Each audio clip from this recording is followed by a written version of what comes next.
আগামী জুমা থেকে আমি আর আসবো না ইনশাআল্লাহ, এটা আমি মনস্থ করেছি। এবং আপনারা আরেকজন নতুন ভালো খতিব এখানে রেখে দেবেন। আমি অযোগ্য অধম 3 বছর আপনাদেরকে অনেক কষ্ট দিয়েছি। শোনেন, কথা শোনেন। আলহামদুলিল্লাহ, যদি এর পরে আর কোনোদিন কোনো মসজিদে ইয়াহিয়া তাকির জুমান খুতবা দেওয়ার সুযোগ নাও হয়, তাও আলহামদুলিল্লাহ। তার কারণ হচ্ছে খতিব হওয়াটা, মিম্বারে বসাটা, সপ্তাহে একদিন লেকচার দেওয়াটা, এই খতিব হওয়াটা আমার জন্য ফরজ না, কিন্তু হক কথাগুলো বলা, সবার মধ্যে প্রচার করা আমার জন্য ফরজ। সাহাবায়ে কেরাম সবাই খতিব ছিলেন না, এক এক মসজিদের এক একজন খতিব কেউ ছিলেন না, কিন্তু হক পথের পথিক ছিলেন সবাই। আলকাহার রাসূল সাল্লাল্লাহু আলাইহি ওয়াসাল্লাম ফি হাজ্জাতিল বিদা, বিদায় হজের দিন লক্ষ লক্ষ সাহাবায়ে কেরামকে সামনে নিয়ে আল্লাহর হাবিব একটা প্রতিশ্রুতি নিয়েছিলেন। প্রতিশ্রুতিটা ছিল, আলা হাল বাল্লাগতু, ও সাহাবীরা সাক্ষ্য দাও, আমি আমার নবুয়তের 23 বছরে আমি কি আমার দায়িত্ব পালন করতে পেরেছি? সাহাবীরা সবাই বললেন, অবশ্যই অবশ্যই পেরেছি। আল্লাহর হাবিব বললেন, আল্লাহুম্মা শাহাদ, আল্লাহ তাআলা তুমি সাক্ষী থাকো, তুমি সাক্ষী থাকো, আমার দায়িত্বে আমি ত্রুটি করি নাই। বিগত 3 বছর আপনাদের এখানে যে আমি ছিলাম, আমি আপনাদের থেকে সাক্ষ্য চাচ্ছি, এই 3 বছরে আমি কি কোরআন সুন্নাহ থেকে নির্বিঘ্নে নির্ভয়ে আপনাদের কাছে হক কথা বলতে পেরেছি? আমি কি আমার দায়িত্ব পালন করতে পেরেছি? আল্লাহুম্মা শাহাদ, আল্লাহুম্মা শাহাদ, আয় রব্বে কারীম তুমি সাক্ষী থাকো।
সমস্যা নেই, আগের ঘরে থাকবেন,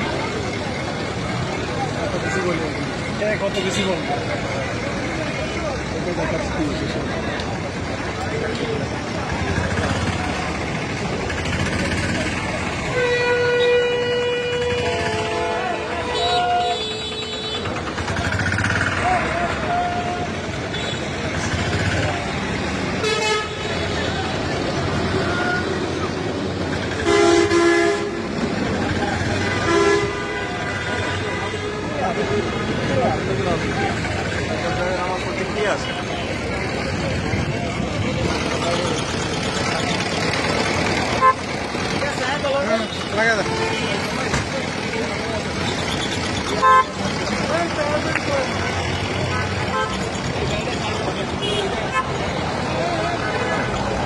দিচ্ছি সাইড করে নেন সামনে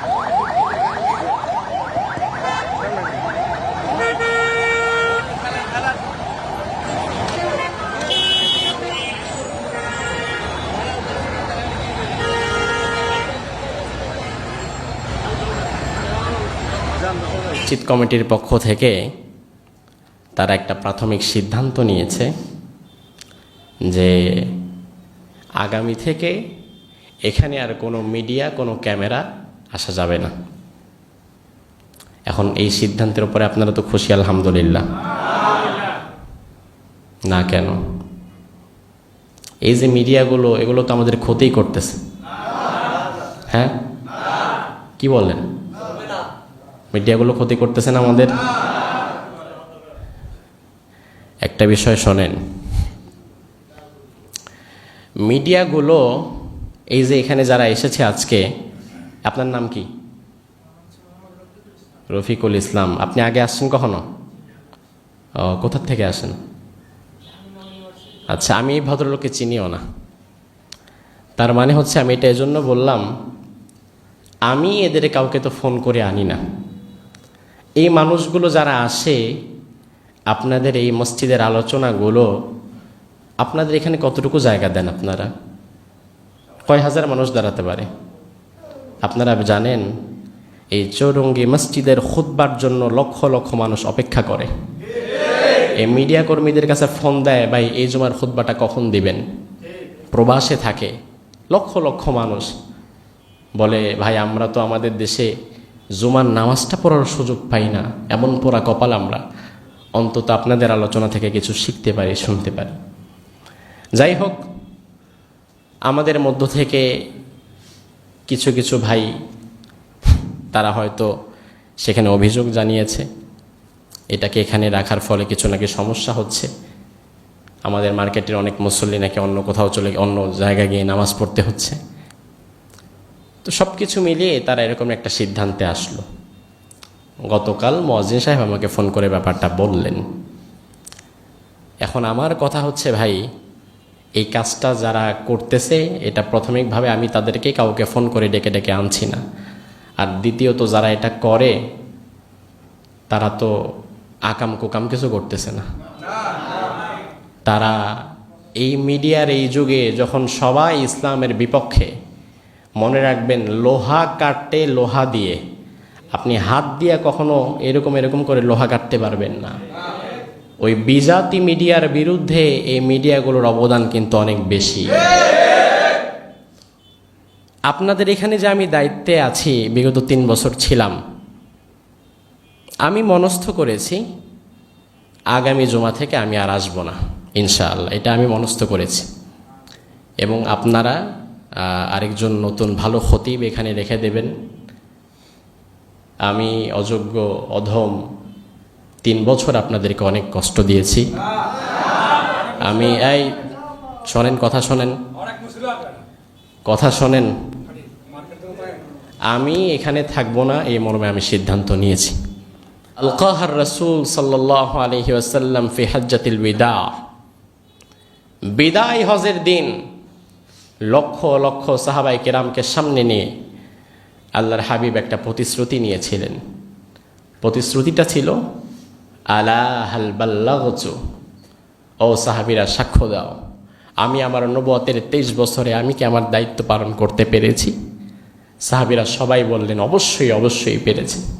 আল্লাহর হাবিব বললেন, আল্লাহুম্মা শাহাদ, আল্লাহ তাআলা তুমি সাক্ষী থাকো, তুমি সাক্ষী থাকো, আমার দায়িত্বে আমি ত্রুটি করি নাই। বিগত 3 বছর আপনাদের এখানে যে আমি ছিলাম, আমি আপনাদের থেকে সাক্ষ্য চাচ্ছি, এই 3 বছরে আমি কি কোরআন সুন্নাহ থেকে নির্বিঘ্নে নির্ভয়ে আপনাদের কাছে হক কথা বলতে পেরেছি? আমি কি আমার দায়িত্ব পালন করতে পেরেছি? আল্লাহুম্মা শাহাদ, আল্লাহুম্মা শাহাদ, আয় রাব্বি কারীম তুমি সাক্ষী থাকো। হাজার বিপদ মুসিবতের মধ্য দিয়ে আমি কথা বলেছি। আপনাদের কাছে কতটুকু বলেছি? গত বছরও ডিজিএফ এর অফিস থেকে ফোন এসেছে, কত মামলা ধামলা, কত কিছুর উপর দিয়ে যে আমরা কথা বলি। আর আমার কথার জায়গা তো এটা না, আমার কথার আরো জায়গা আছে না নাই? কোথায়? তাফসির মাহফিল। আজকেও আমাদের প্রোগ্রাম আছে টাঙ্গাইলে, প্রত্যেক দিনই তো আমাদের তাফসির মাহফিলে কথা বলতে হয়। তো আমাদের কথার জায়গা বিস্তৃত, তবে আপনাদের এখানে ছিলাম শুধুমাত্র আপনাদেরকে ভালোবেসে, টাকার জন্য না। কারণ আমার সফর সঙ্গীদের এখানে অনেকে আছে, আমার ড্রাইভার সঙ্গে উপস্থিত। আমি হাদিয়ার তোহফা কখনো নিজের হাতে গনে গনে নেই না, ড্রাইভারের মাধ্যমে। আমি বলি আপনাদের যা দেওয়ার ড্রাইভারকে দিয়ে দেবেন, আমি ওদিকে তাকায়ও না। তো আমার ড্রাইভার সাহেব তো এখানে আছে, উনি জানে আপনারা এখানে আমাকে 1 মাসে বেতন যা দেন, আপনাদের 2 মাসের বেতন এক করলে আমার 1 ঘন্টার ওয়াজ তারা এই পরিমাণ হাদিয়া দেয়। এজন্য টাকার দিকে তাকালে আপনাদের এখানে থাকতাম না। আপনাদের এই সাভার মসজিদের কেশিয়ার সাহেব, নামটা ভুলে গেছি, জিজ্ঞেস করবেন, জানুয়ারিতেও ফোন দিয়েছে, হুজুর আপনি আমাদের এখানে একটু মেহেরবানি করে আসেন। আমি বললাম না, কারণ আমার কথা হচ্ছে মসজিদটা বিশাল হতে হবে, হাজার হাজার মুসল্লি থাকতে হবে। এই মানসিকতা নিয়ে ইয়াহিয়া তাকি মিম্বারে কথা বলে নাই। আমার কথা ছিল আমার মসজিদ ছোট হবে, আমার মিম্বার ছোট হবে, কিন্তু আমি যদি হক কথা বলতে পারি নির্বিঘ্নে, আমাকে কাউন্টার দেওয়ার মতো যদি কেউ না থাকে, তাহলে ওই ছোট্ট একটু জায়গা থেকে আমি আমার কথা চালিয়ে যাব। কিন্তু আমি যখন দেখব আমার সামনে কেউ কাউন্টার হয়ে দাঁড়াচ্ছে, কেউ কথা বলছে, তখন তো আমি এখানে থাকবো না। কারণ আমি তো চেয়ারের মায়ায় পড়ি নাই। ভালোবাসা এক জিনিস, মায়ায় পড়া আরেক জিনিস। মায়ায় যারা পড়ে তারা নিজের সম্মান বিকিয়ে দিয়ে হলেও টিকে থাকে, আর যারা মায়ায় পড়ে না তারা এদিকে টিকে থাকে না, তাকায় না এদিকে। আমাদের কথা হচ্ছে আলহামদুলিল্লাহ, যদি এর পরে আর কোনোদিন কোনো মসজিদে ইয়াহিয়া তাকির জুমান খুতবা দেওয়ার সুযোগ নাও হয়, তাও আলহামদুলিল্লাহ। তার কারণ হচ্ছে খতিব হওয়াটা, মিম্বারে বসাটা, সপ্তাহে 1 দিন লেকচার দেওয়াটা, এই খতিব হওয়াটা আমার জন্য ফরজ না, কিন্তু হক কথাগুলো বলা, সবার মধ্যে প্রচার করা আমার জন্য ফরজ। এটা আমার জন্য ফরজ। এজন্য সাহাবায়ে কেরাম সবাই খতিব ছিলেন না, এক এক মসজিদের এক একজন খতিব কেউ ছিলেন না, কিন্তু হক পথের পথিক ছিলেন সবাই। আমি যেহেতু বিগত দিনে আপনাদের সামনে কোরআন সুন্নাহ থেকে কথা বলেছি, যতটুকু আল্লাহ তাআলা আমাকে জ্ঞান দিয়েছেন, কোনোদিন কারো চোখ রাঙানিতে বা কোনোদিন কাউকে তহমত করে তেল দিয়ে সম্মান করে বা অনেক কিছু করে তাকে তেল দিয়ে চলার মতো মানসিকতা আগেও ছিল না, এখনও নাই। আমি যতদিন যেখানেই থাকব, কোরআন সুন্নাহর হকের উপরে ইনশাআল্লাহ যতটুকু জ্ঞান আল্লাহ আমাকে দিয়েছেন, আমি ইনশাআল্লাহ এই জ্ঞানের মধ্য দিয়ে কোরআন সুন্নাহর হক পথের মধ্যে আমি টিকে থাকব ইনশাআল্লাহ। আর আপনাদের কাছে যদি আমার কোনো কষ্ট কাউকে দিয়ে থাকি, কোনো কথায়, কোনো ব্যবহারে, আজকে মাফ চাচ্ছি আপনাদের কাছে, মেহেরবানি করে আমাকে মাফ করে দিবেন। আল্লাহ সুবহানাহু ওয়া তাআলা আপনাদের সকলকে দ্বীনের পথে, ঈমানের পথে অটল রাখুক।